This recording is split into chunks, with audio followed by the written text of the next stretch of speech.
Welcome to the Atheists of Florida YouTube channel. We are pleased to offer some of the most significant speakers and profound issues of our times. If you like today's video, please hit the like button. If you have already subscribed, thank you. If not, you know what to do.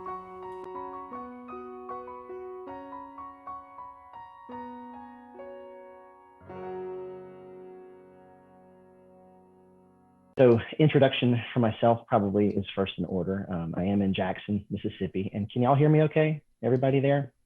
Yes. Pretty much? Okay. Never can tell, with the sound. And Zoom in particular, I've had issues with. It's been quite a ride the last 18 months.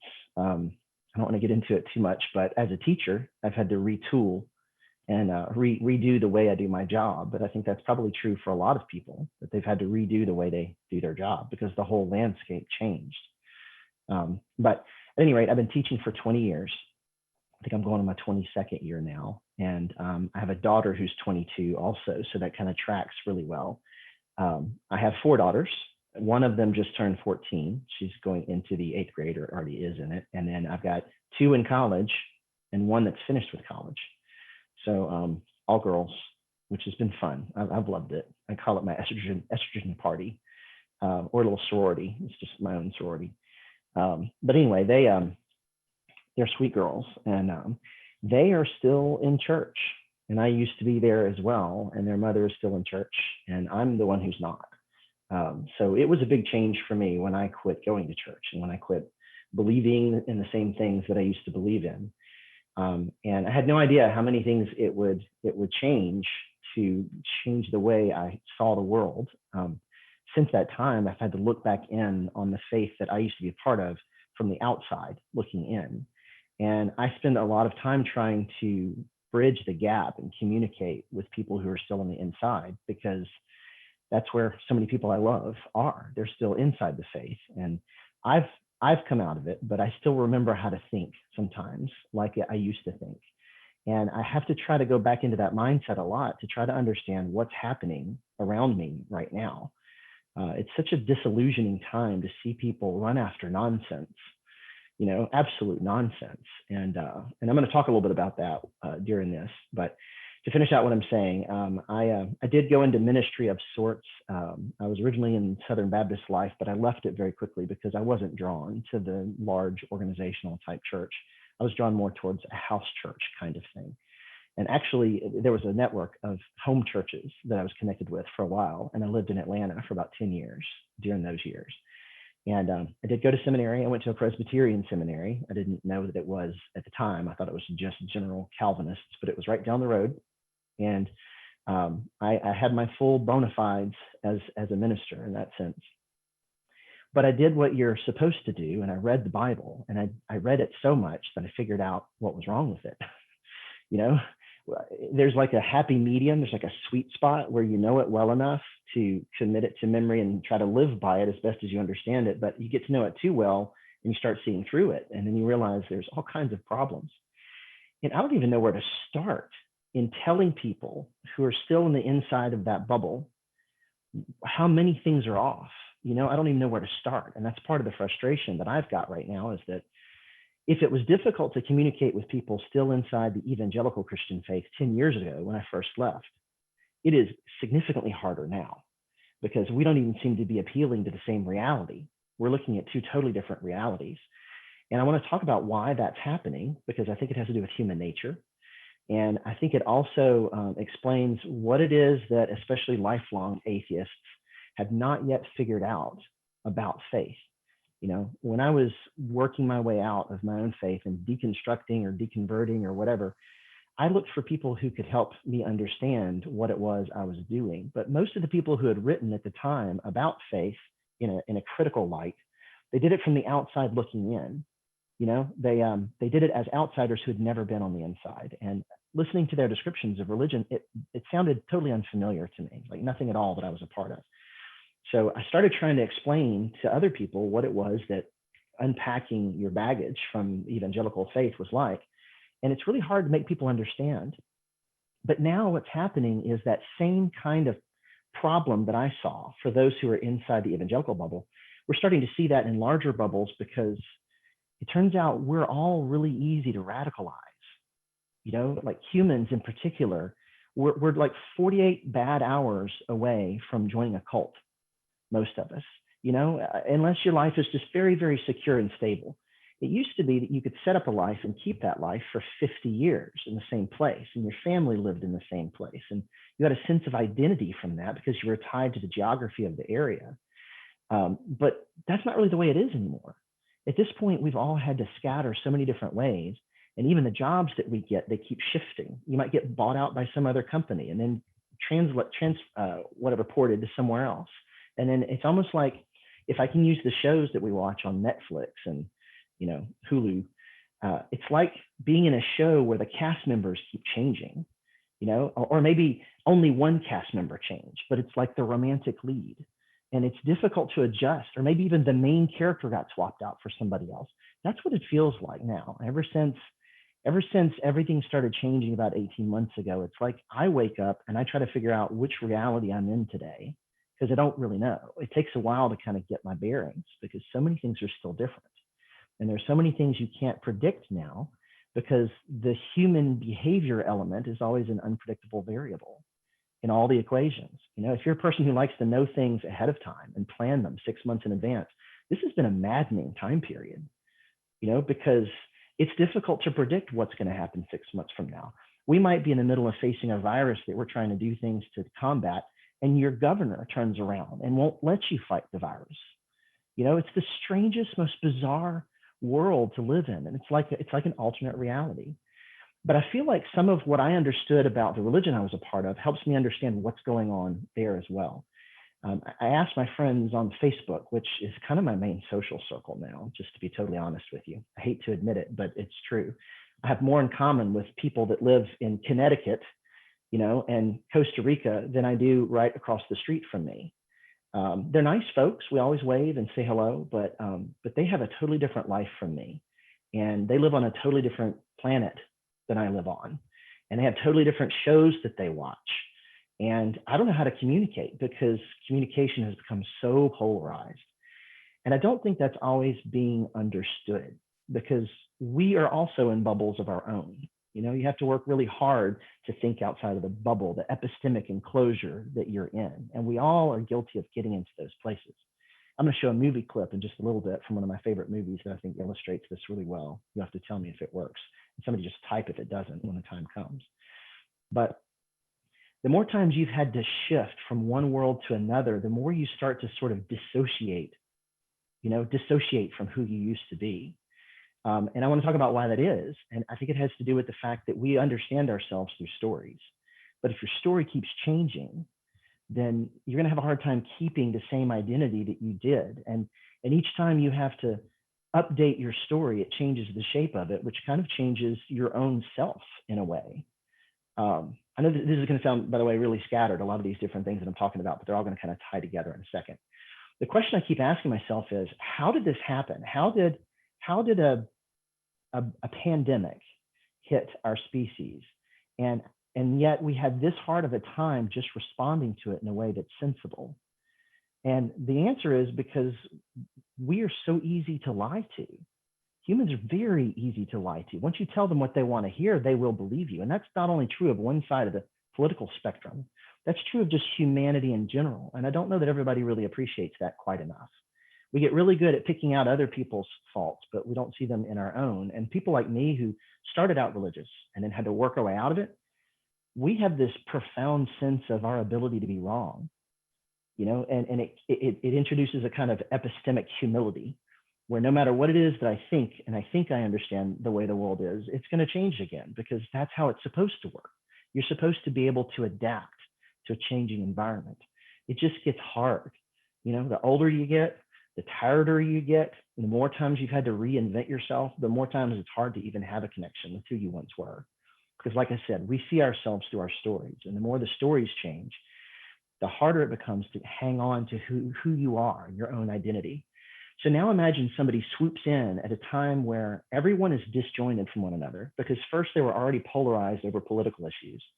And then a pandemic hit that made everybody go have to stay inside their houses and change their jobs. And I don't know how many different ways your life changed over the last 18 months, but mine changed 3 or 4 times, so much that it's hard to even figure out how many different changes there were. There were just, it was like seismic shifts underground, like an earthquake. Only instead of just moving a few inches at a time, it's more like you just woke up and found yourself in a different state. You know, that's what it's like to go through the kind of shift in reality that we had. And that made us perfect sitting ducks for radicalization. You know, there's this meme I want to show you. Let me make sure I can show this correctly, because I think, yeah, it's going to be that one. Maybe you've seen this before. All right, I think I can do this. Where'd it go? I see, I've got some things that are going over that. Uh-oh. Here I am, I do this for a living and I've already messed it up. Give me just a second. New share. That's the one I wanted. Okay, maybe you'll see it now. We see the thing from Daniel Kibblesmith. Is that what? Yeah, thank you. It is. It wasn't showing up for me for some reason because all my windows. I had too many windows open. That's my biggest fault. All right, your parents in 1996. Don't trust anyone on the internet. Your parents in 2016. FreedomEagle.Facebook says Hillary invented AIDS. Well, so I think this captures a really an amazing thing that I've watched happen, which is that the people who taught me how to think critically quit doing it themselves because they got to a point where I guess they were comfortable in their lives and they learned which sources of information they trust. Not that anybody would trust FreedomEagle.Facebook, which is funny, but the point is just that I think for a lot of people, they grew up trusting that what was on the news could be trusted because it used to be that there were standards for that. You know, there was more regulatory oversight for the media when we were younger, right? And in the 50s and the 60s and the 70s, but there's been a lot of deregulation. And so now media has been cut loose to just adapt to the market. So now just whatever sells gets said. And unfortunately, there's no guide rails for that.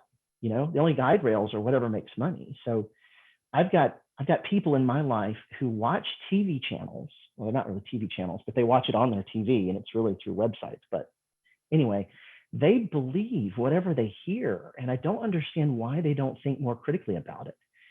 It's not because they're not smart.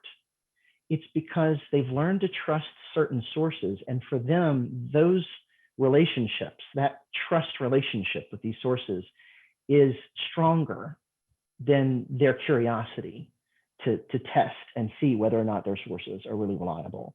And that's what it comes down to, is this emotional element. And I don't know that everybody always appreciates that. The reason why people stay in the faith is not because they're less smart than people who leave the faith. Some of the smartest people that I know are still inside the faith, and they just do all the mental gymnastics it takes to stay there.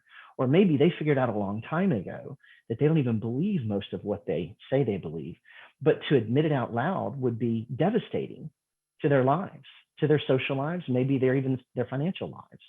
Some of us built our whole social and financial life around ministry. And so leaving it is a pretty high cost. And I don't think people always appreciate that. But what can be said about faith is also true about other kind of sources of trust, like the news channel that you watch, for example. I think people just decided that the people they trust were on these sources, or it was talk radio, or it was some other network of information that they rely on. And that just made them easy sitting ducks to be plucked off by enemy combatants.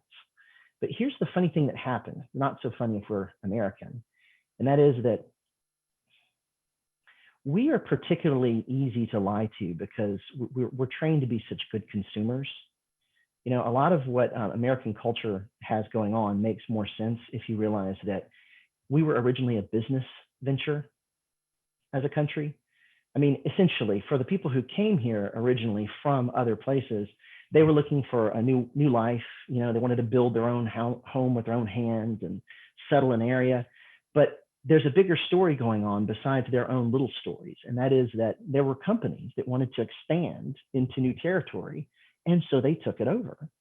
And that's actually a big part of our story as a country. And it's influenced the way a lot of things have developed in our country, including our religion. If you look at European religion, it was always sponsored by the state, and it still is, and which makes it clunky. It can't change quickly. You've got people in the Vatican who are still keeping women from being ministers, and that's actually true of a lot of denominations around here too. A lot of them can't even marry still in the Catholic Church because they've got all these rules that are hundreds of years old. They never change. But in America, religion can follow the market. So there's going to be as many different kinds of religions or cults as there are people, because like I said, we're very easy to radicalize. And I think we are more willing to fall into that kind of thinking than we realize. And until we realize that, we're sitting ducks. So here's a quick history lesson. Before I started teaching math, which is what I teach now, I used to teach history. And I had to try to explain to my students what the contours of world history were that produced who we are. But it's a challenge for me because, first of all, I was taught to understand America through a certain lens in world history, and it was very America-centric, and there was already a Christian nationalist theme going on, like a thread running through some of my background, but it was nowhere near as intense as it is now. It's kind of come out as this fully fledged, almost monster that's been eating away at the political process in America. But I wasn't really into that very much. Oh, hold on. Okay, sorry, y'all still there? All right, something was just flashing at me. But when I try to explain to my students now how we got to where we were, I had to cover the Cold War for a while, in which case the story that I was told is that America won the Cold War. That's what I was taught. It was like there was a space race and there was a weapons race, and they both were kind of tied to each other because each one was trying to, have a bigger battle arsenal than the other. And it appears maybe America has got larger than Russia's, but from what I understand, we both were bluffing most of the time. And I mean the Soviet Union. But here's what happened. The Soviet Union disbanded, and the main country, Russia, continued to be strong because, it's still geopolitical power. But the person who's been running that country for my 22-year-old daughter's entire life, I think, was once a KGB agent who understands the value of psyops. That you don't just attack a country with bombs, you come after their minds, because it turns out Americans in particular are easy to lie to. And Vladimir Putin may have been one of the first ones to figure that out, but now everybody knows it. It's not just about one country or another. I was just reading just a couple of days ago that one of the Baltic states, and maybe it's Hungary and a couple of others, they went in and realized that there were troll farms. Do you know what those are, troll farms? We've tracked down all these faulty memes and misinformation back to just centers for misinformation that different countries run. And I think we've seen at this point, Iran has done it. Let's see, China has done it. I know Russia's been into it. A lot of different countries have targeted the United States because it turns out we'll believe anything. We're just, like I said, we're sitting ducks. So, by the way, is this screen sharing still? I need to make that stop. Okay, thank you. But anyway, one of the reasons why we are so easy to lie to is that we are ourselves good at lying to ourselves. And I'm going to explain why that is in a second about this concept of our identity coming from our story. But I would say that Russia didn't quit the Cold War. I'd say that they just went underground with it. They changed the arena, and I think they're winning, because they understand better than we do, and so do a lot of other countries, how to influence people using more subtle means. It's funny because growing up, whenever we had these apocalyptic and dystopian stories, they always came with violence. There's always some major revolt that would happen, or an apocalyptic event that destroyed half of life on Earth or more. But very few people, until maybe Handmaid's Tale, for example, began to ask, what would it look like if the changes happen more slowly? Instead of just a sudden apocalypse, what if you just continued to slowly move into this tightening of our lives? And I think that's really what ended up happening here, is that we've slowly just got more and more gullible over time, until now we can't even have conversations with people across the street from us because we've all been gaslit as a culture. I think it's true of all of humanity, but it's true of Americans in particular for a number of different reasons. We definitely didn't learn good critical thinking skills in school. But you don't want to teach people good critical thinking skills if what you want is obedient citizens and hungry consumers. There's nothing about American life that really would value education the way it needs to be valued, says the teacher. But let me try to wrap up a couple things what I'm saying so that this will make more sense. Because we view ourselves through our stories, there's a level of dishonesty that we can't escape from, self-dishonesty. Here's what I mean. Whenever you have to tell your story, even if it's just the story of what happened yesterday, you can't tell everything that happened because that would be a terrible story. You're not going to sit there and recount every single event. What you're going to do is you're going to pick out the parts that mattered for the point you're trying to make. And that's what happens every time you tell a story. You're being selective. You have to eliminate some things from the story to make sense out of it. But that creates a space for a lot of dishonesty to happen for people, not just when they're talking to other people, but when they're thinking about their own story. When you go back and reflect on your life, which a lot of us have been doing after we got shut in last year, we did a lot of introspecting. And the more we did that, the more we realized that we're good at lying to ourselves.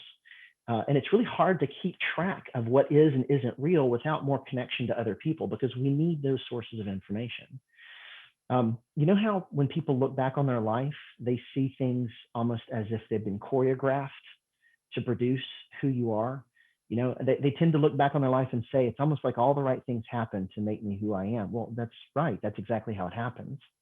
That's just causation. Like once you understand how things happen, as you look back on your history, you're only going to remember the parts that were relevant to who you are now. And so it's going to give the illusion of more control than's really there and more order than's really there. Some of it's because other forces bigger than you were, coming to bear on your life, but some of it was choices that you made. And then later on, you remembered some of it better than others because there were people around to remind you of those parts of your story.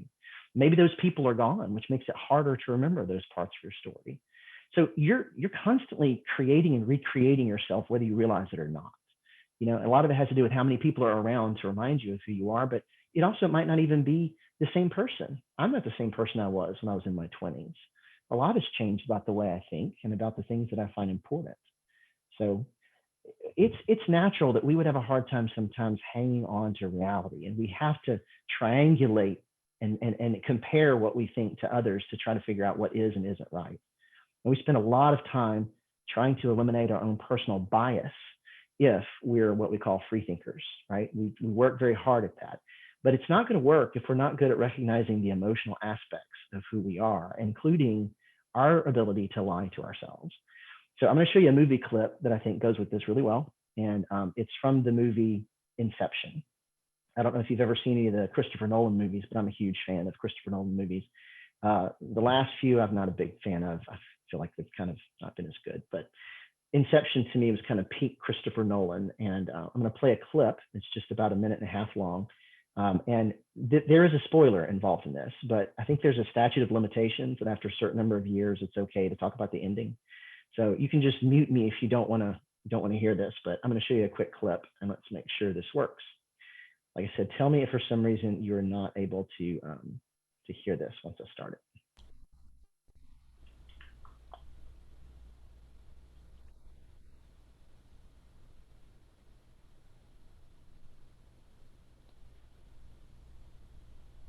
Got to reload.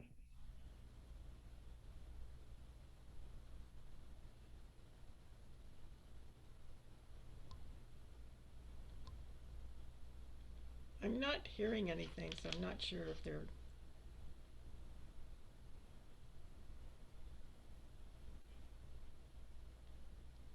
Absent sound.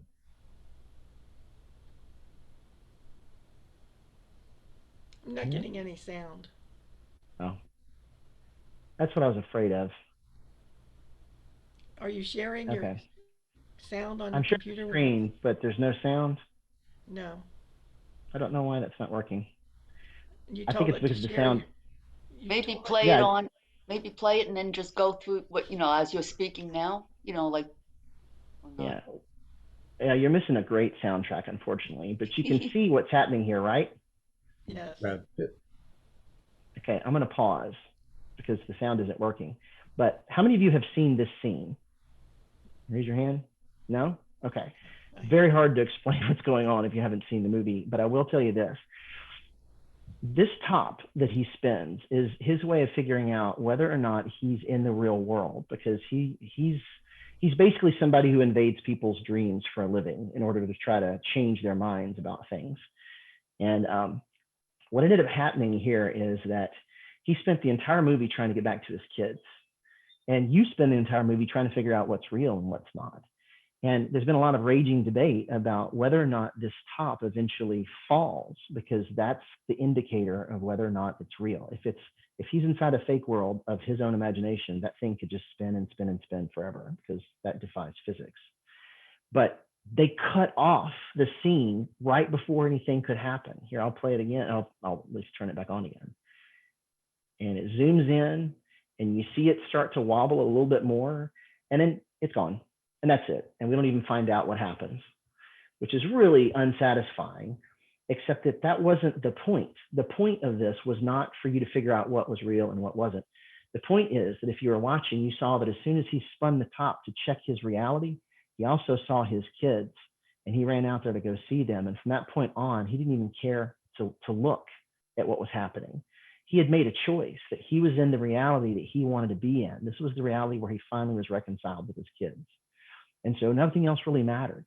He made a choice to live there inside that reality. And that's what the movie is about. It's about the fact that we have the tendency to pick our reality, whether we realize it or not. And we can shape how we see our reality based on the stories that we tell ourselves and the things that we remember.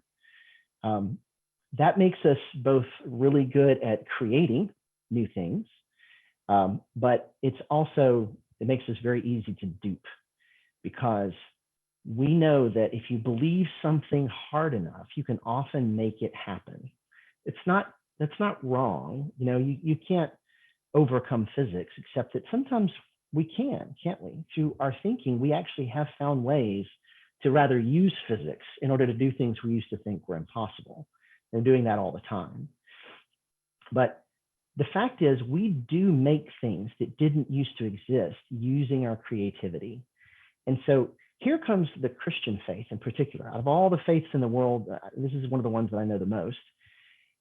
You've got somebody like the Apostle Paul taking a religion that originally was about an ethnicity. It had its own identity markers that were actually physical. You had to get circumcised. There were food laws. And Paul begins to say, what about circumcision of the heart? And he starts kind of allegorizing, in a way, everything from the Old Testament and making it more abstract. And by redefining what that religion was about into just believing, now suddenly the benefits of the faith and the connection to God comes from just believing the right things and believing hard enough.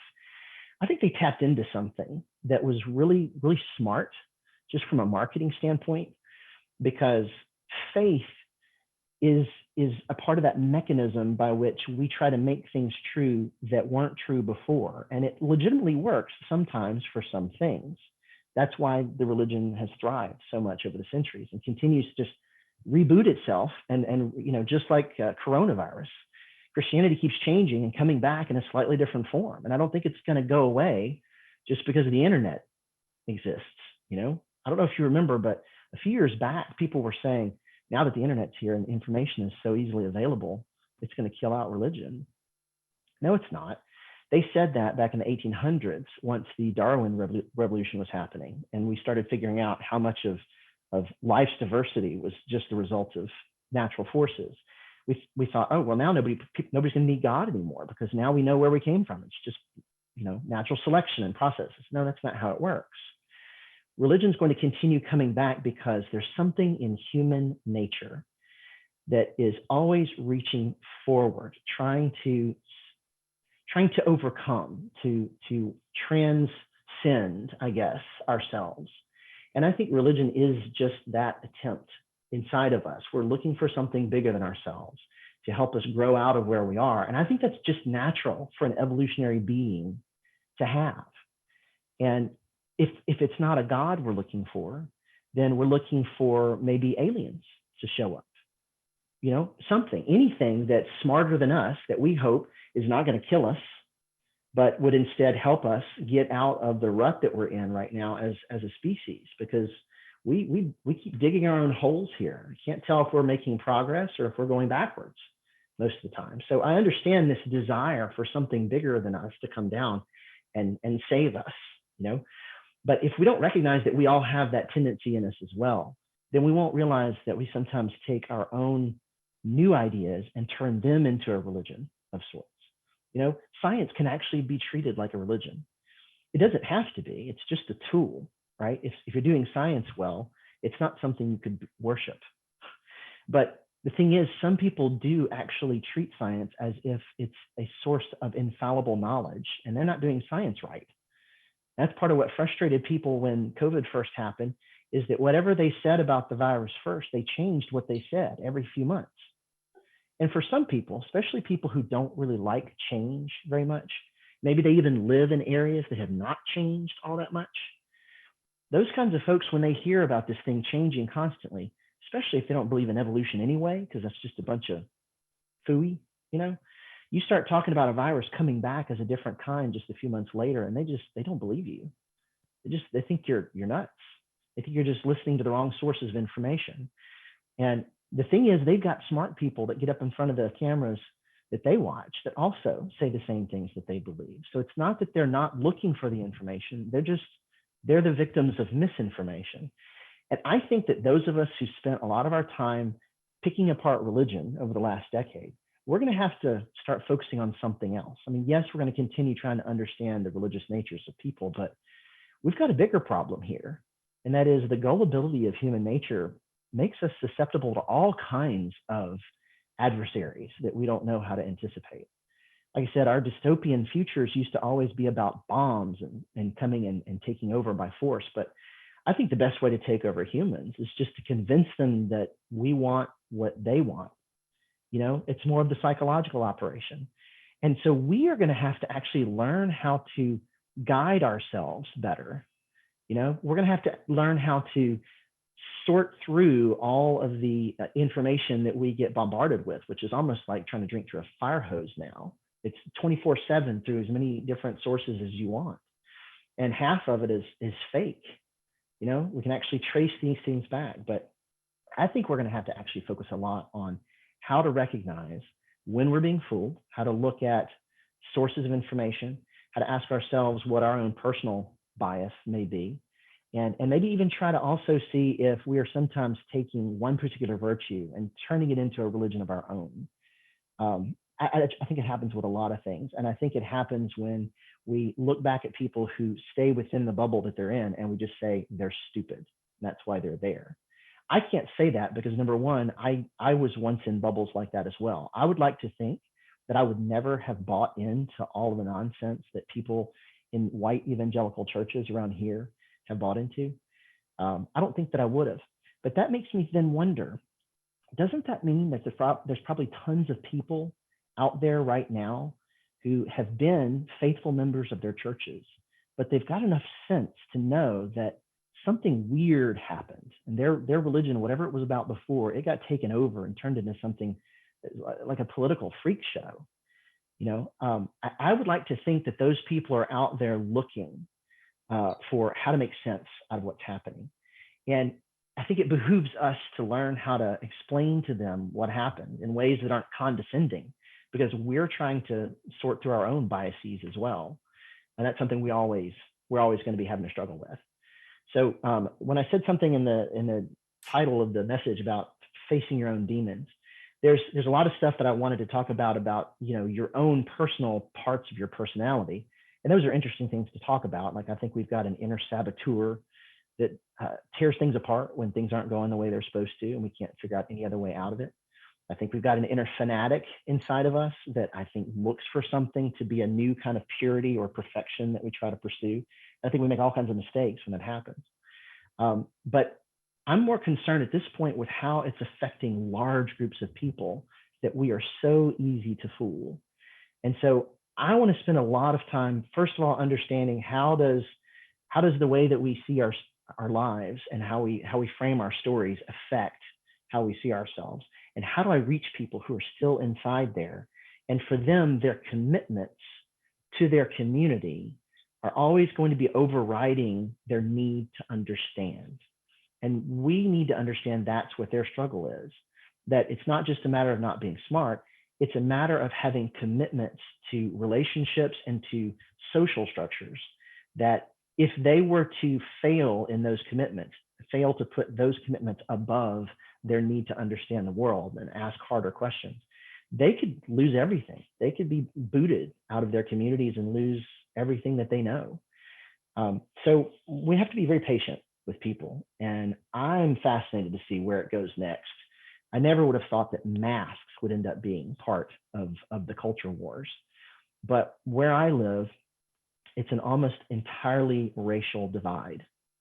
And I don't know if it's the same way in Middle Florida, but because socioeconomic power and wealth in the Deep South has always followed racial lines, mask wearing is about trying to take care of everybody else. And of course, it's particularly relevant in jobs where you're face to face with people a lot. But the wealthier you are, the more you can actually create distance between yourself and other people. Socially distancing is actually easier. So what I've observed is that the people who wear masks around here are either they're in the Black community and all the white people are not wearing them, or they're working with the Black community and so they have to because of their job. It's that much of a racial divide. And when I go into the grocery store, all the Black people in the store are wearing masks and all the white people are not wearing masks. It's kind of amazing if you think about it. I wear them because I'm a teacher and I'm around people all the time. And even though I'm vaccinated, I'm still trying to protect other people. But that's because my worldview takes upon me some other responsibility for other people. And you would think that people raised in the Christian church would have that same sort of mentality, but they don't. Because the truth is, the religion that they have inherited is actually centered entirely around them.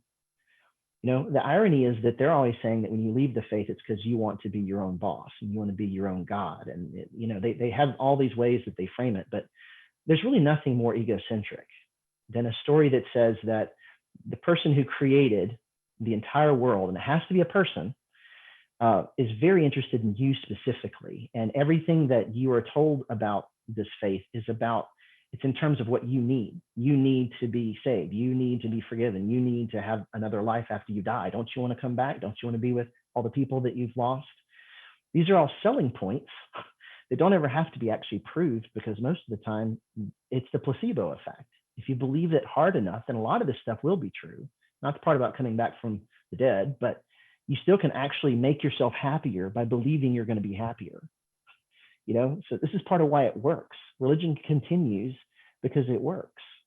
But anyway, so I'm about to wrap up what I'm talking about so that you can ask some questions because I have just talked nonstop. I'm trying to see if there's anything else that I missed that I wanted to make sure I said. Yeah, you can take a deep breath. That was nonstop. Okay, who has some questions? Maybe the folks that are leading the meeting can help me figure out. Sarah Yvonne has a question. Okay. Please unmute Hi. yourself and ask. Hi. So I guess my question, I don't know if it's more of a comment, but it's like, so I was raised in the Black church, right? And so there's a lot of not just religious kind of indoctrination, but there's also a lot of cultural ties to the church. And so it's really hard to talk to my family about why I left and why maybe some of the beliefs that we have aren't the best without kind of feeling like I'm upsetting the entirety of Black culture, basically. Right. So I don't really know how to have that conversation without, like, I don't know, kind of dumping on a very long and difficult history. Well, and that is part of the problem is if somebody asks, like I've had family members ask me what the public school system that I teach for needs. I work for an inner city school district, basically, which means that none of my students are white. I mean, not one of them. I had one briefly, and that's the first one I've had in 4 years, I think. So I'm constantly having to walk back and forth between different cultures. I tend to call myself a cultural amphibian because I've got one foot in one world and one foot in another, and going back and forth, it gives you whiplash sometimes. But there definitely is too much to explain when somebody tries to ask, so what is it that it needs? It doesn't just need one or two things. Things are the way they are in my school district because of decades and decades of multi-generational systemic racism. And there are people in my life that are being told that's not even real. There's no such thing. And I think that's fascinating because, like I just said about the masks, wearing a mask is more about trying to protect the other people because you're acknowledging that you could just carry it. You could be carrying it even if you got the shots and everything else. And you're just trying to be sensitive to the other people, right? But that's not a value that fits inside the church that I grew up in, because while they believe in taking care of other people, first of all, they don't trust non-religious sources of information, or at least sources of information that don't couch everything in religious terms, which makes them very easy to pick off, by the way, for politicians, right?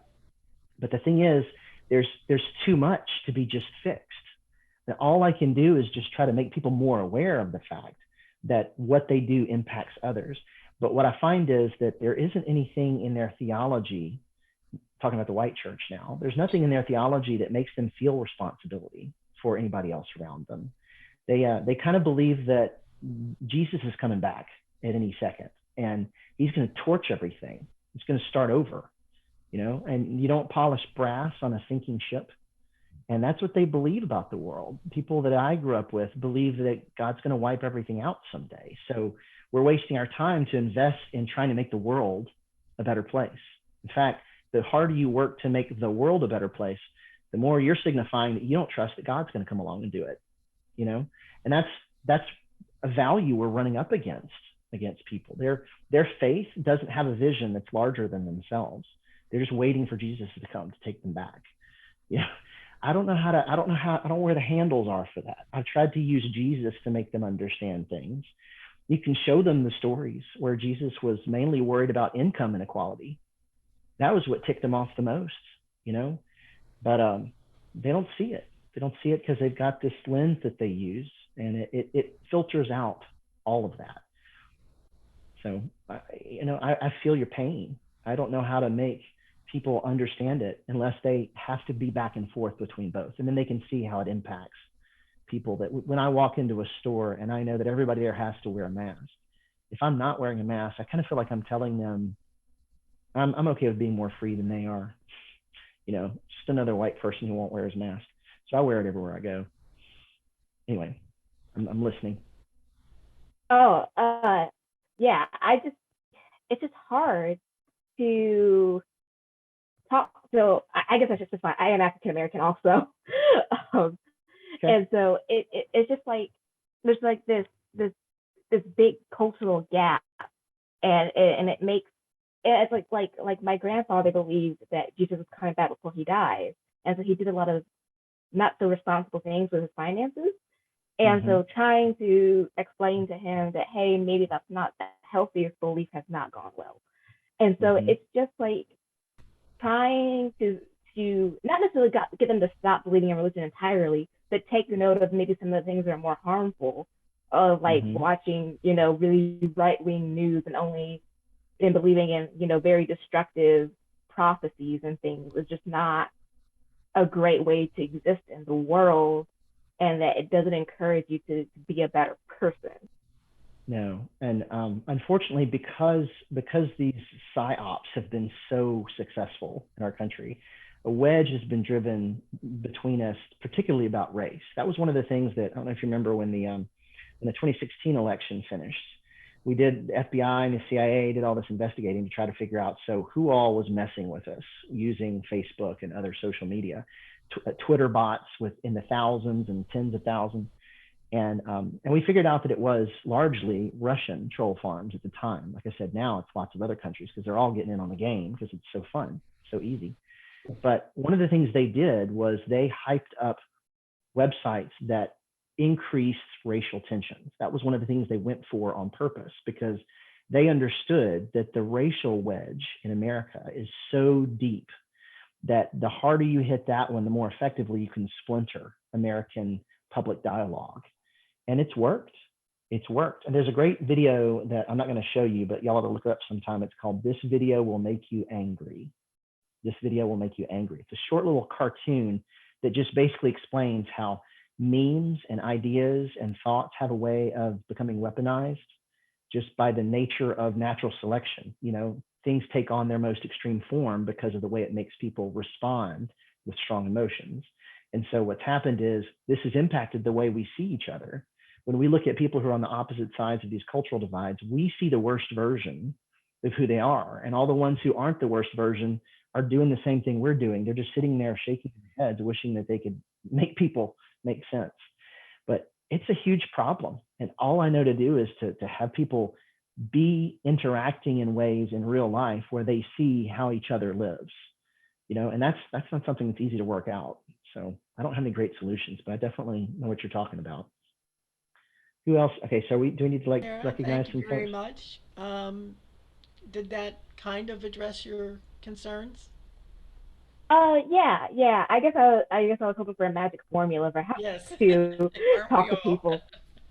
Yeah, I don't have one of those. I can feel your pain is the main thing. But you know what I'm going to do is I'm going to chew on this for a while. I'm going to think about Yeah. that question. I think there's a lot of things in the Bible that could be used, all the good things that Jesus promoted, that could be used to talk to them in their own language, that could steer them away from some of that. But I've definitely tried. anyway, thank you. Thank you, Sarah. Mr. Maradi? Hello. So thanks, Neil, for your work on this and thought-provoking discussion. I actually have a degree in Catholic theology. I was heading toward a PhD at the Catholic University in Washington, D.C., and then decided that not only was I not a Christian, I was not even a theist. So that was kind of tough to stay in that milieu. I want to point out for those atheists and agnostics who, as you said, are from the outside and don't understand why people think or believe the way they think, there's been a real push in the media to call these people evangelical. But if evangelical pastors and adherents would actually read the Evangelia, the Gospels, Jesus basically sounds like a semi-socialist. Sure. So Like a instead young of Bernie calling them, Sanders. well, instead of calling people evangelical, what I've said in common parlance and friends and family is they're basically Old Testament Christians. And the Christian view of the Old Testament, from how I was taught, is that, you know, God is our totem, God is our flag, God is our deity. He or it or Yahweh is always on our side. And when we do well, it's because God's with us. And if we didn't do well, we did something to hurt God or make God angry. And most Old Testament Christians, the ones that the media calls evangelical, believe in not the Gospels of Jesus and his words. They believe in this perverted prosperity gospel where God is automatically blessing you because you just believe with your heart and mind and soul. Sure. And that is very similar to what you could find in Unity, which is nominally Christian Unity Church. And you could find it in religious science, or what they call New Thought. And you could find it in a lot of other modern new agey kind of movements where I have the spirit, I have the faith, and I'm therefore automatically right and you're wrong. And as somebody that, even though he was in a religious milieu, you know, conservative Catholic, you know, I learned a lot of different ways to think and critique. And, you know, we used it against other Christian groups when it came to our theology was superior. That's the fun part about all this is, you know, I've had to go back and watch what happened over the last few years, and especially over the last 18 months. But really, it goes back to watching the politicization of the church that I came out of. And the farther I go back, the more, you know, I realize that was just, it's too much to even start with. But yeah, anyway, I don't want to go off too much. I'll take up all everybody's space.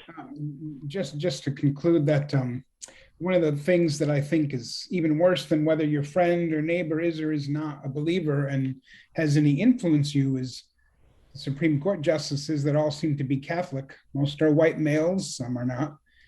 But the way they approach American law is the same as what I was taught Catholic canon law, where every tiny little thing becomes a case and everything is decided on a technicality. And that's not the way American law is, from what I know from my other degree, which is in public policy. So I'm just wondering if you can speak to a little bit of what you've seen in your community on the public policy level. Do you see a lot of Christians in high places and county government, school government, that's keeping things kind of Christian, even though it's public school? Or do you see like a real battle between the two in your life, in your state, in your county and area? Well, this is Mississippi, so of course, everybody believes that their job is a mission field. And the schools that I've taught for have had a couple of different kinds of approaches to integrating faith into the workplace. And it, again, fell along racial lines. When the schools that I've taught for were predominantly white, they had this mentality that when they showed up for work, that was their mission field, and they were supposed to use their position as leaders of the school or the community to influence everything in a Christian direction. That's been around for my whole life. There's a different cultural feel to more of an African-American school where the faith is a part of their culture, but not in the same ways. It's a different kind of faith entirely. It's tailored more around what their community has needed for its memory, which involves social justice as well. It goes back to some of the movements in American history that were relevant for them. And the church was the center of social change for them. So it's definitely more a part of their culture, but it's not the kind of culture that's it's got the same list of purity laws. You know, it's a different set of do's and don'ts between the two. So you have, you know, hip hop artists getting up and thanking Jesus for their success, even though everything they sang about was really not at all Christian. But that's just kind of their version of their faith. It's been modified into something that works for them. And I think there's nothing more American than that, for a religion to become more shaped according to what our needs are.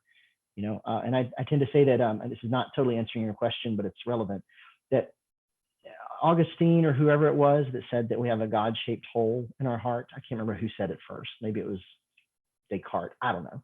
But we don't so much have a God-shaped hole that only God can fill. It's more like we have a hole-shaped God. What we do is we keep creating one kind of religion or another based on what our felt needs are at the time. And so there's as many different faiths as there are communities to produce those faiths. So yeah, the one that's here is one that says that the church is supposed to make the world a Christian place, except that, like I just said a minute ago, there's also a theology that says Jesus is going to wipe it all out and start over again. So what you've got is these two cross purposes happening, especially in the South, where we're part Baptist, but we're also part Presbyterian or Calvinist. And I know that's not necessarily separate things. Baptists, early Baptists, used to be more Calvinistic, but the theology that was popular in the South after the Civil War in white churches was that theology that had no social justice in it at all, which makes sense. I mean, the Civil War essentially eliminated any parts of the church in the South in white churches that had a conscience for everyone else but themselves, you know? And so that became what shaped white evangelical theology, this escapism, that it's not about fixing the world, it's about getting away from the world as soon as possible. And then you're just seen as a victim, you know, passing through, being mistreated by the world somehow or another, and they go looking for the mistreatment because that would validate their faith, which actually explains a lot of things. I think a lot of Christians are kind of secretly hoping to get mistreated for their faith because then they'll feel valid, you know.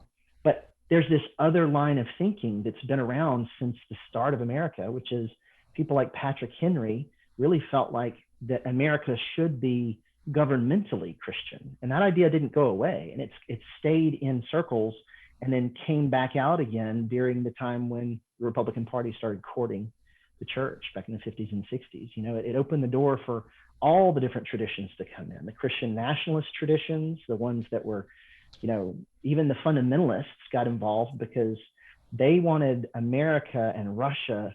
They wanted America to win because that was going to be the end of the world, you know, and they read their own life into the Soviets were atheist and America the bad guys, believers. So therefore, it was automatically God is on our side against the USSR. Yeah. It was so black and white. It was so nice. It was nice to have a world that simple. Anyway, so I don't want to take up too much time. Thank you. And maybe I'll move on. Sure. Yeah. Thank you, Mr. Maradi. Mr. Peterson, you have a question, comment? Yes, Neil, it's really a pleasure to hear you speak. You're a fresh, interesting voice Thank you. here. I wanted to bring up two factors and one question.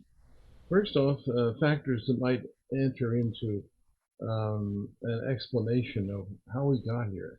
The first is that our worldview is initially and fundamentally shaped by our relationship with our parents as infants, that we are dependent on them, that they become the authority figures, and this is a kind of what do you call it, a principle that anticipates authoritarianism, if allowed to develop in a, let's say, a non-democratic social system. Which some people want. Yes, they do. The second point I wanted to bring up is, as an explanation of our present circumstances, is that we live in an economic system that that is organized around archaic and largely antisocial principles from the rise of capitalism 200 or 300 years ago. In other words, exploitation and the quest for profit at all costs. Mm-hmm. Something that is still very, very influential in American life and could be an explanation about how people see the world in dog-eat-dog terms. Mm-hmm. And finally, the question I have, if you have the energy, is what is the social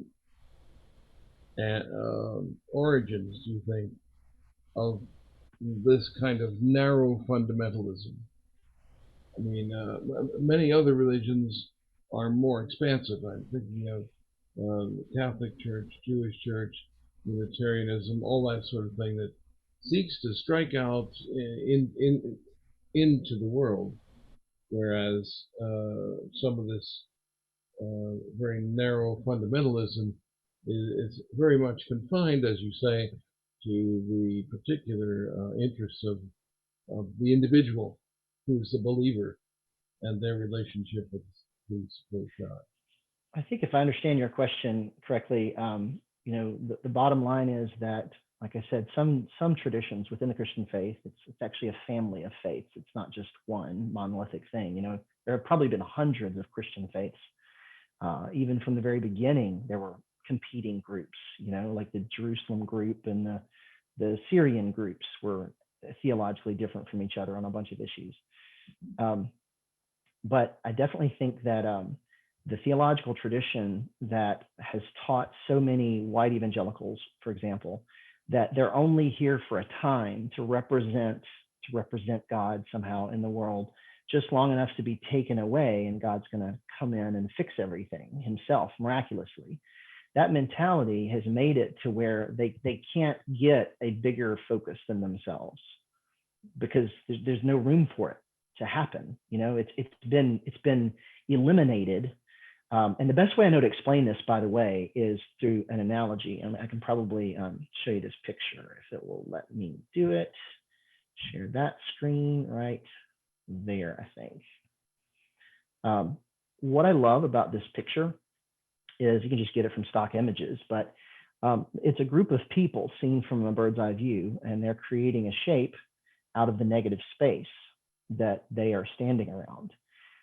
It's a pretty good illustration of what a social structure is, but it's physicalizing it, of course. But the concept of a social structure is that we construct things and ideas and systems that are made up entirely out of the people that keep it going. The shape comes from the shape that the people create.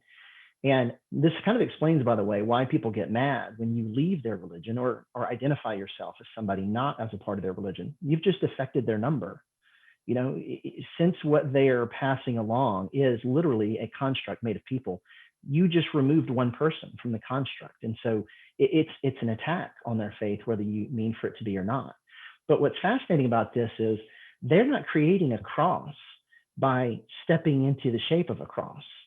They're creating a cross by simply not stepping into that place and using the negative space. And I think that's what's happened with theology and working racism into, baking it into the theology of white churches, is that if you go back to the history of those churches, they went through time periods, not only during the Civil War, but then again during the Civil Rights Movement.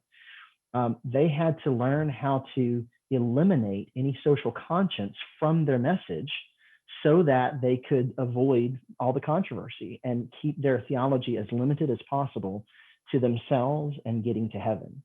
And because that was the main function the religion was serving for them as sort of a hope of escape, that's as big as their vision needs to be, and they're content with it. And in fact, they think that if you try to make a bigger vision of it and try to fit the world and caring for the world, or dealing with racism, for example, as a social problem, they see that as outside of their wheelhouse. But there's nowhere in their theology that says you should not care about these things. You should not work for racial reconciliation. It doesn't have to be said, though. It can be said by not saying it, if that makes sense. Through the things that the church and their theology avoid talking about, they make clear that that doesn't have any place in their culture. And that's what's happened with so much of the fundamentalism in America. Like I said, because it's not rooted in any kind of a state system, it can be free to adapt and to fit whatever the culture is at the time, which makes it eternal. It's immortal. It's just going to keep mutating, just like what is it? There's kinds of jellyfish that just keep regenerating their cells, and so they could technically live forever.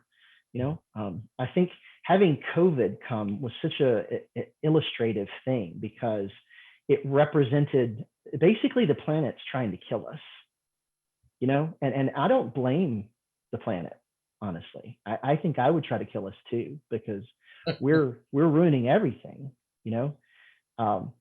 and I think that, interestingly enough, it's weeding out the ones that care the least in the way that even the virus itself is working. So it's amazing to sit back and watch this.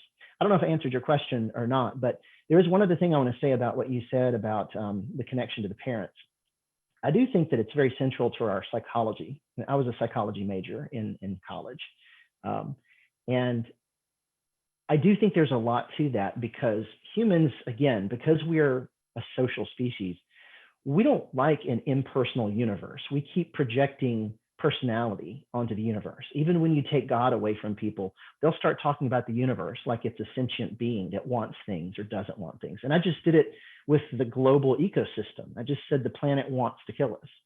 Well, the planet doesn't want anything because it's not a sentient being, but it helps us understand things better when we make it a sentient being in our minds. And I kind of think that's what religion is. It's like we want there to be somebody there, because there always was from the time we were first born. I love the movie Castaway, when you throw Tom Hanks out in the middle of a deserted island, and what does he do? He starts talking to a volleyball. That's such a perfect illustration of human nature, because we have to have someone else to relate to. But here's the big problem. We also were sold a sales pitch. When America first started, there was this virtue that was worked into our story of rugged individualism. Right? Rugged individualism. And I was taught that from the time I was little, that's a basic American value, and it helps them settle the Wild West and all that sort of thing. But again, it was a part of a sales pitch, because there were economic interests pushing people that direction. But I lost my train of thought because that was chasing too many different things at the same time. Rugged individualism doesn't work because we are a social species. But we've kept the story going because it tends to motivate people. It's done a really good job of playing well among libertarians. And if any of y'all happen to be libertarians, you're just going to have to forgive me. But I think libertarians are some of the easiest people in the world to manipulate, because as long as people are satisfied keeping their focus just on themselves and their own systems, and they don't really care how it impacts anybody else, then it makes them super easy to manipulate, because they've lost their connection to everybody else. The more I rely on other people around me, the more I learn things I could never learn on my own. My connection to people who are different from me is how I learn. And people have this impulse to continue to surround themselves only with people that they themselves like. And over time, you get so disconnected from the rest of the world that you're losing huge sources of information and becoming a pawn in somebody else's game. As long as the person who's in that way of living is happy with what they've got, then they don't really care if they're being used in a larger game. But the white evangelical church has been a pawn in political games for decades. The whole abortion issue itself was handed to them by political operatives. It came from, they borrowed it from Catholicism, but the way that it was pushed into the rest of the white evangelical church was all just a political maneuver.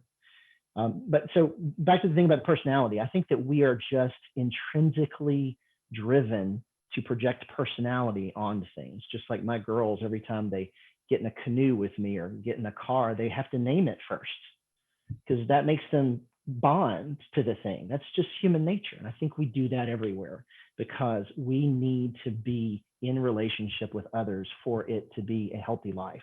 And COVID made us realize that, because it made a lot of us sicker to have no connections. Some people loved it. Lots of introverts were so happy to finally have time to themselves, but even they need connection.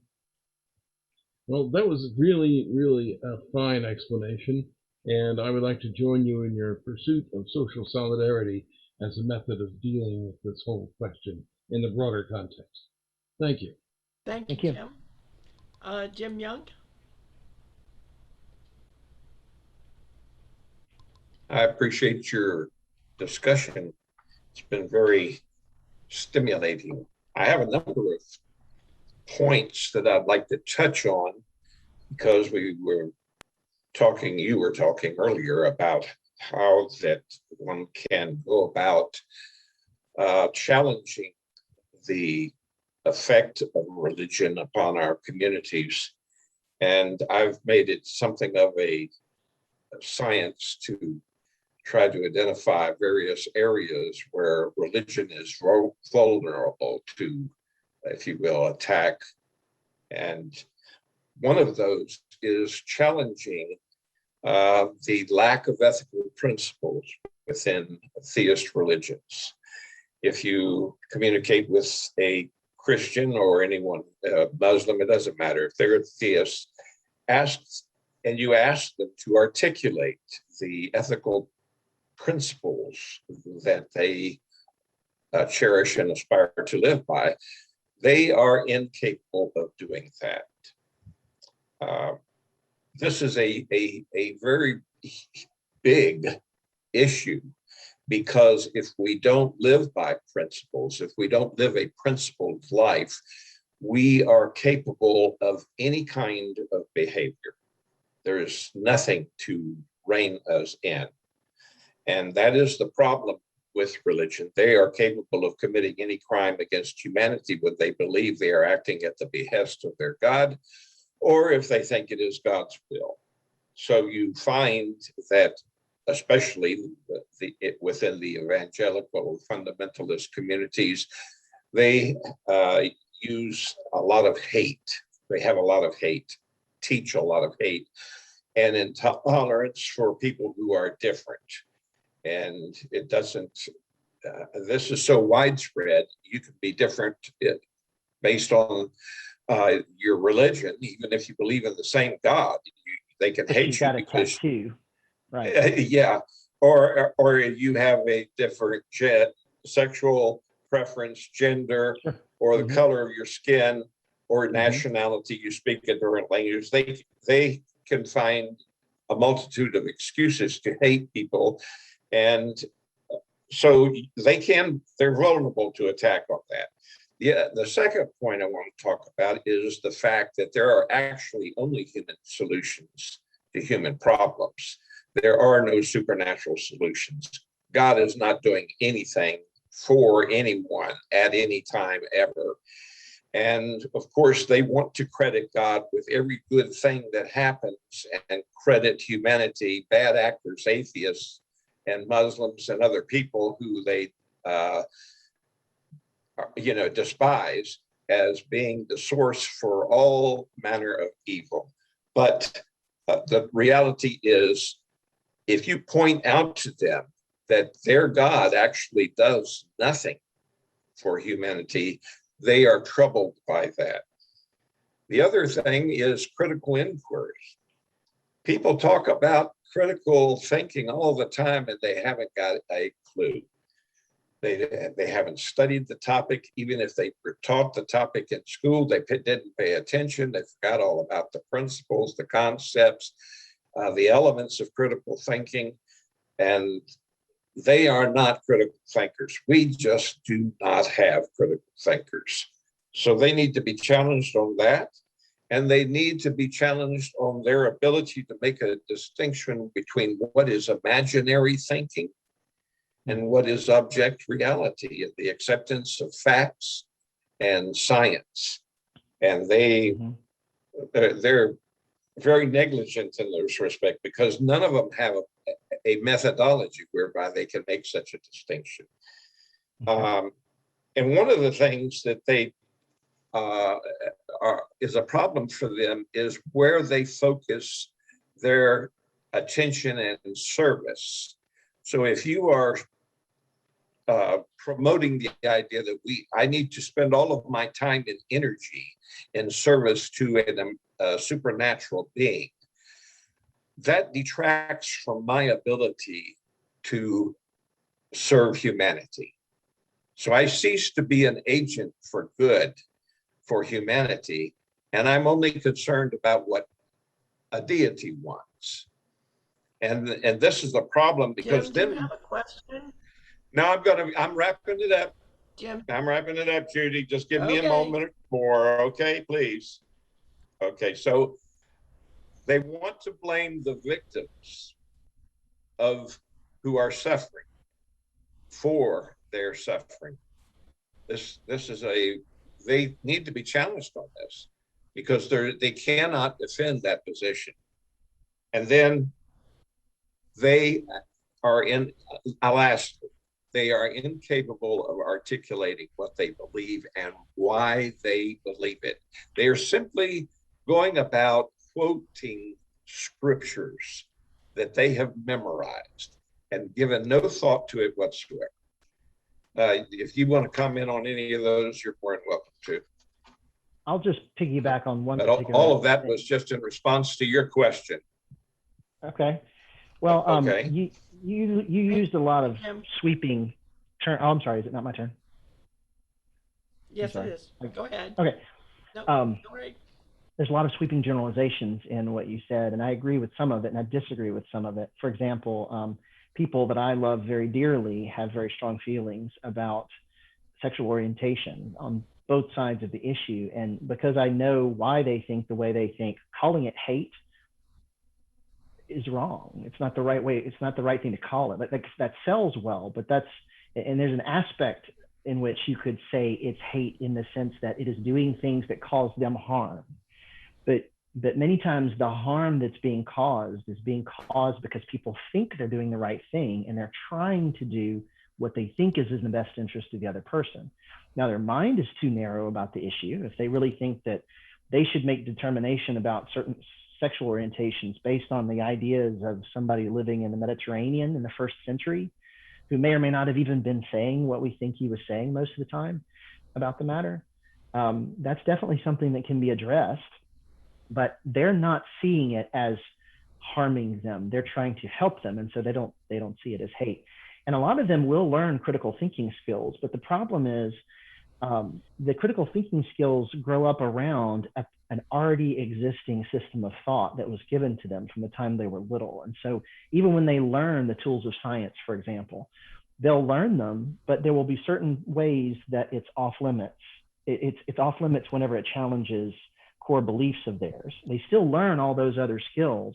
It's just that there's blind spots, and you don't see that you've got a blind spot when you've got a blind spot, But all of their critical thinking is pointed towards everything outside of their faith, which is still something. It's something to start with. I think Jim made this point, maybe, or something kind of like it, that, or maybe it was Alexander, I don't know, about how, once you study other faiths, you learn how to critique the other faiths. But the moment you then turn that same critical eye on your own, you start realizing that there's things that you don't think that are right and that you think that are wrong. And I see lots of us making sure that we want Christians to hear us telling them that they need to do that. But I think that atheists and rationalists and whatever else you want to call yourself, free thinkers, I think we have to do that work too, to ourselves a lot. We have to ask how much of what we think is just according to a set of virtues that we have now.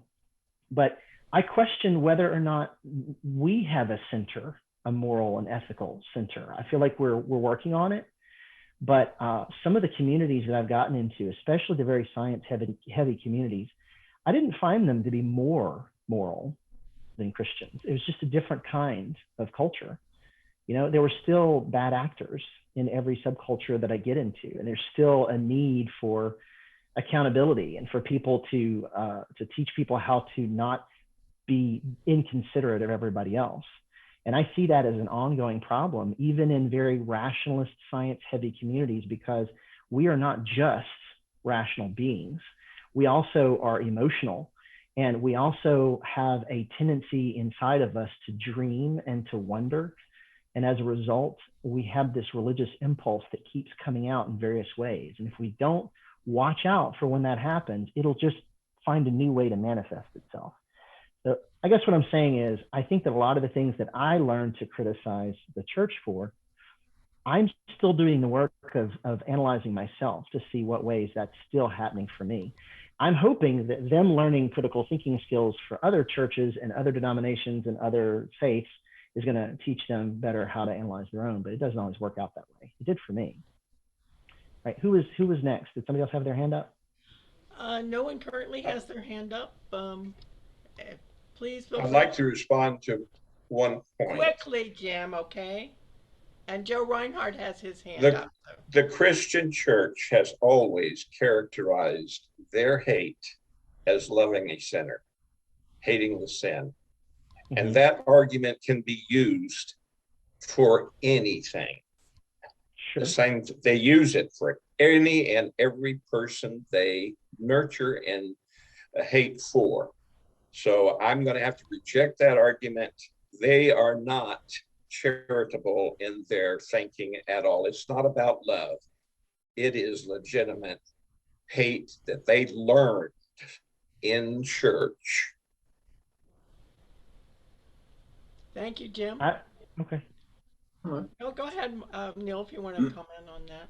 Well, it's difficult to deconstruct it, because again, it's one of those things where I feel like it's representing a very vast system of thought and way of looking at a group of people. And I'm telling you that I'm watching people cry themselves to sleep, mothers and fathers crying themselves to sleep, wringing their hands, worried about their children, because they genuinely believe, because they were taught this, they genuinely believe that same-sex attraction is going to destroy their child. They genuinely believe that. And everything that they are doing is motivated out of a love of their child. They just are very misguided. And what they're doing is actually causing harm. And I think that you could still reframe the question as, is what you're doing making your child better? And if they start asking questions like that, it kind of goes back to what you were saying about not being able to answer why things are right or wrong.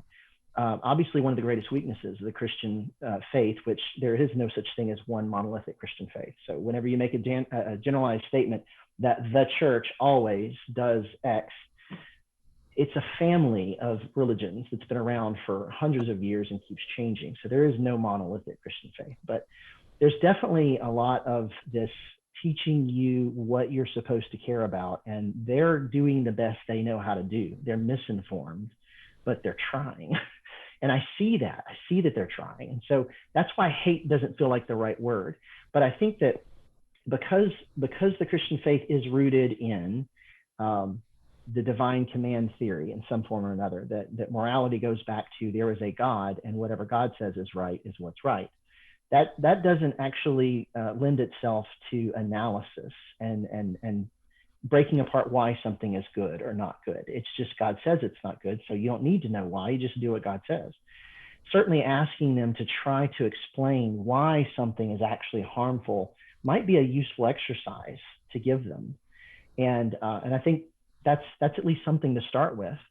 But I think what you'll find is that they're really doing what they think is right, and they're just badly misguided. And if you can teach them to start looking for, does it cause harm or does it benefit the other person, they could be more critical in their thinking about their own ways of relating to people. But their communities will militate against that. They are backed up by millions of people who feel the same way they do, and that is a strong reinforcer for people. Yes, it is. Thank you, Neil. Joe? Yes. Actually, going back to a comment from about an hour ago, but we've come full circle by talking about the diversity and the number of different beliefs within Christianity. According to the World Christian Encyclopedia, there are at any given time about 35,000 different denominations in the Christian religion. That's some pretty keen competition. That's all I had on the subject. Thank you, Yeah, Joe. the number feels very high. I've heard 14,000 before, but it kind of wouldn't matter. I think the point now is just that it's endlessly regeneratable, right? Like that's the Well, that's point why I is, cited the source, because it yes, is an astronomical number. And they come is and a go huge like number. mushrooms after a storm, of course. Good analogy, yeah. And the internet has made things, not just Christianity, but any kind of ideology that's religious-like or cult-like, it's made them multiply overnight. You know, like the QAnon cult, which is basically what it is. The QAnon cult started as a completely random blip. You know, it was just like a brain fart of the internet, basically. And somebody started out by saying, well, we think that there's this whole pedophile ring, and there's a pizza place where kids are held down below. And that started out crazy, but it just got crazier, except more and more people started signing on to it because, like I said, we're so disjointed from everybody that I think it just primed us for radicalization. So all these people who spent tons of time on the internet fell for these stories because we're so easily duped. And now that stuff got mainstreamed. You know, it used to just be fringe stuff, but truthers of every kind became mainstream, not just because of Donald Trump, because he's just an emblem of something larger that was already in place for a long time. He's just a product of his time. But some of those people that were first pushing the whole Pizzagate, you know, in the early QAnon days, they now work for the news station that my parents watch. I don't know if you know that, but like, you know, over in Russia, there's a sort of propaganda machine called Sputnik, you know, obviously named after the thing in space. But some of their people actually have made it over to America, live in San Diego, and now work for One America News. And they're editorial guiding, you know, the news stories that my family's watching. And they literally just came. In fact, I think that one of their editors, the one his name is Christian something. Anyway, he's actually been on both the payroll of Sputnik and OAN for like 2 or 3 years. And I could tell that to my parents, but they wouldn't see anything wrong with it. You know, they don't get why it's a problem. And I don't know what to do about that, to be honest. And I've lost the plot there. So continue asking questions and I'll be quiet.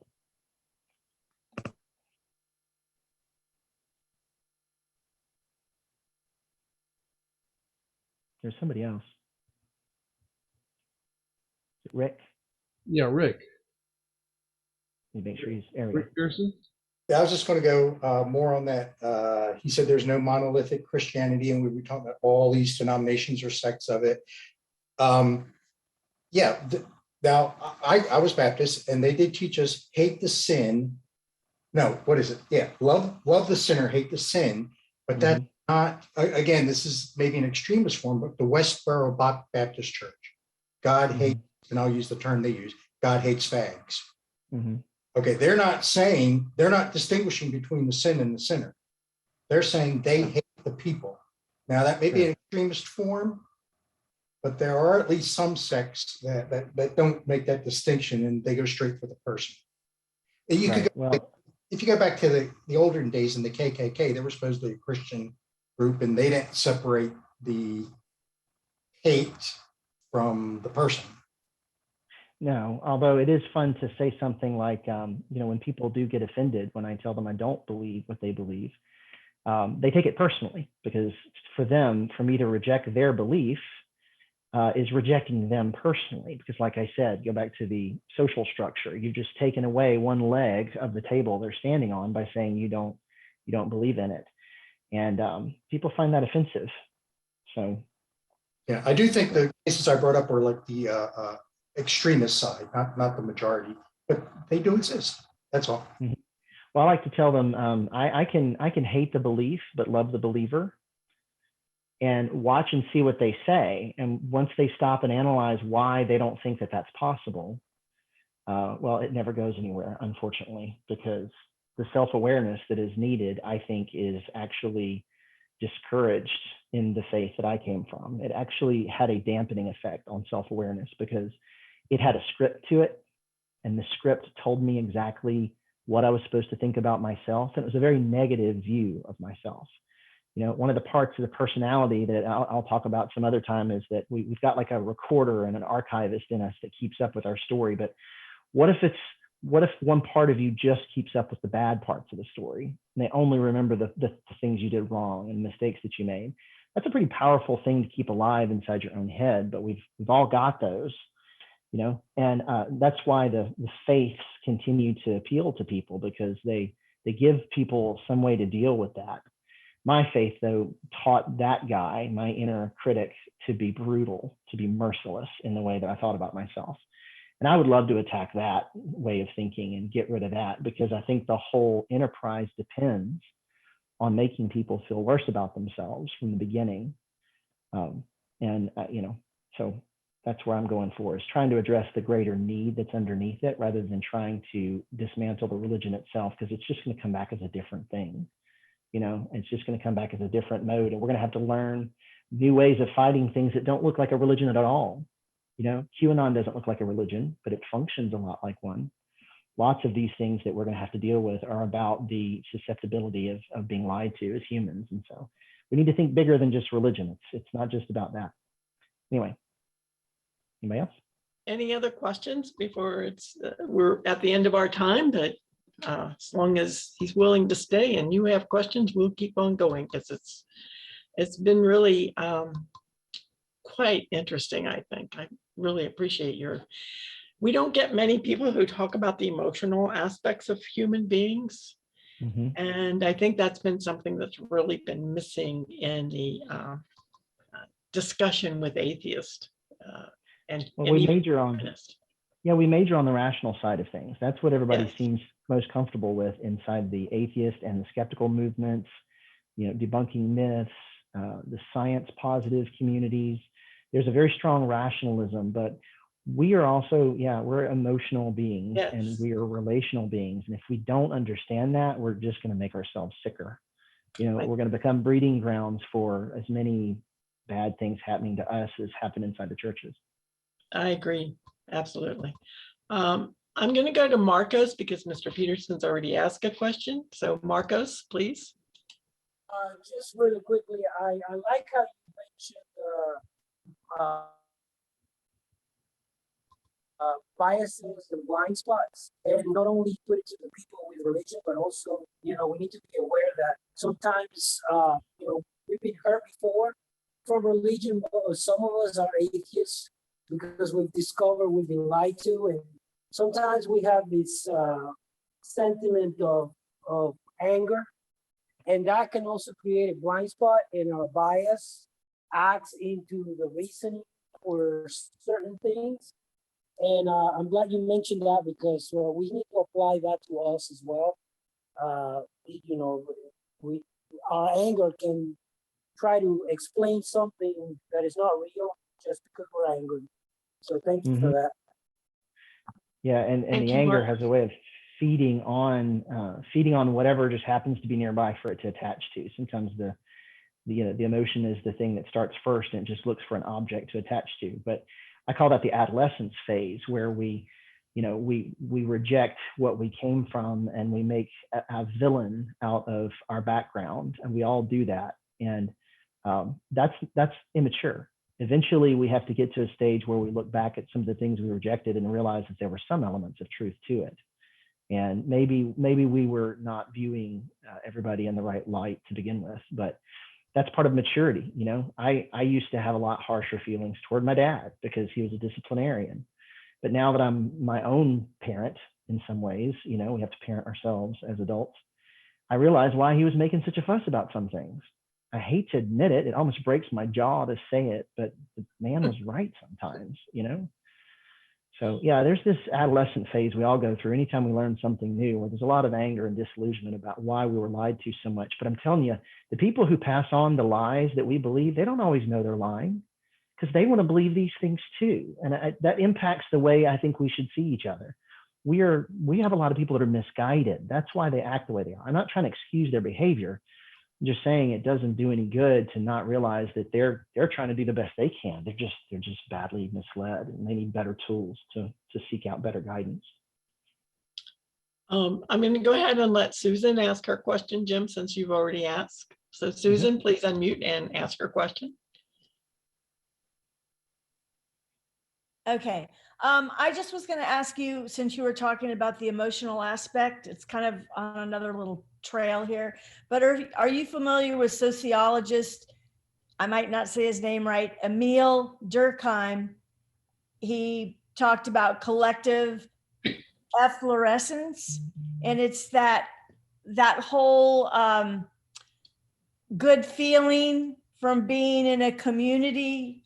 Just as in talking about, for those of us that are ex-Christians or whatever, ex-religious people, you can get it in a performing arts center from the music, or you can get it at a football concert game, but that, I had stumbled on him, and I just thought that was an interesting aspect. And since we brought up the emotional aspect, that might be something. I put it in the notes in the chat, and if somebody wants to look him up and kind of get that, that's one of the things that keeps Christians thinking that they're feeling the presence of God.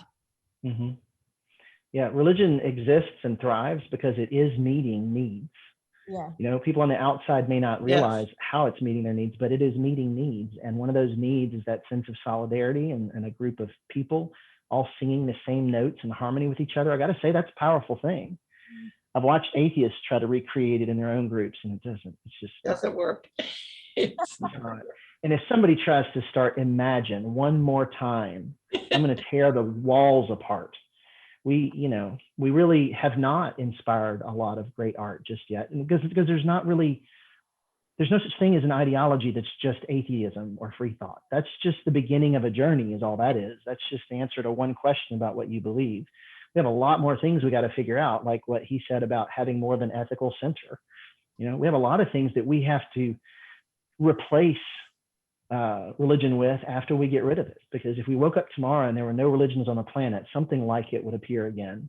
Yes. It would be a different story, but it would be aimed at some of the same needs that the other religions were aimed at. Until we understand that, we're never really going to be moving forward as a subculture, for sure. A group song, yeah.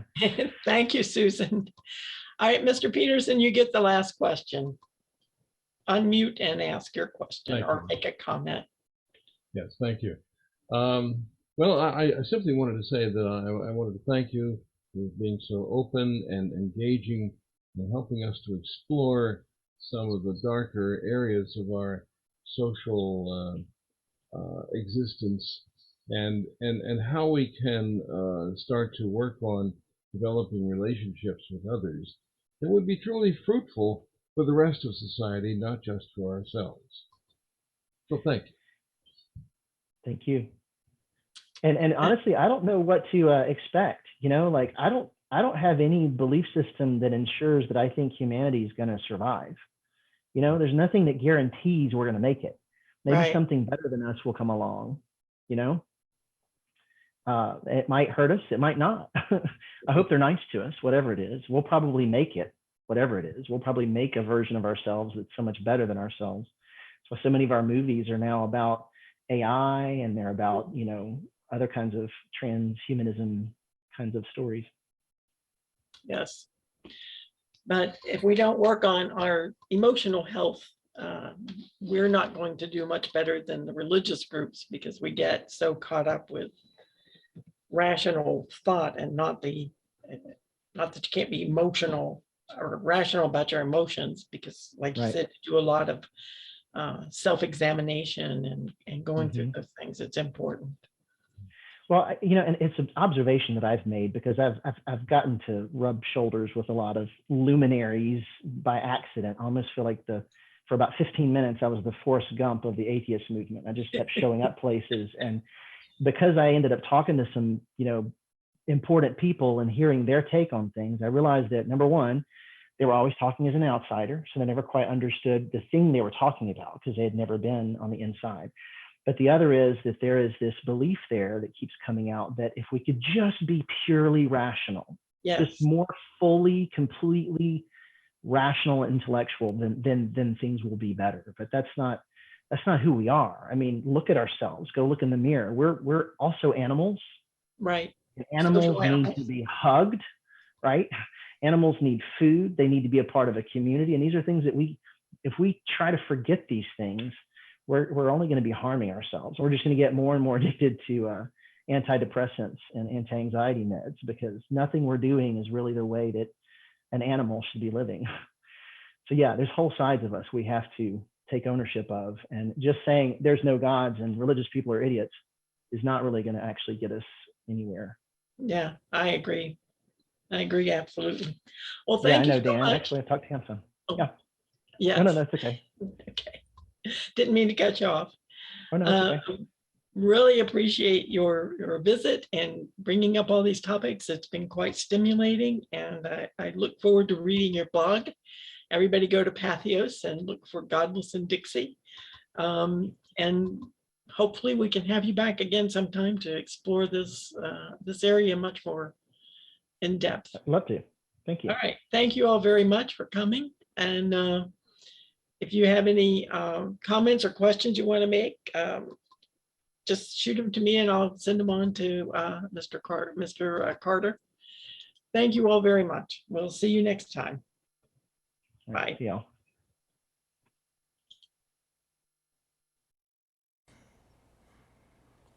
If you are pleased with our programs, please tap the like button and then subscribe to our channel.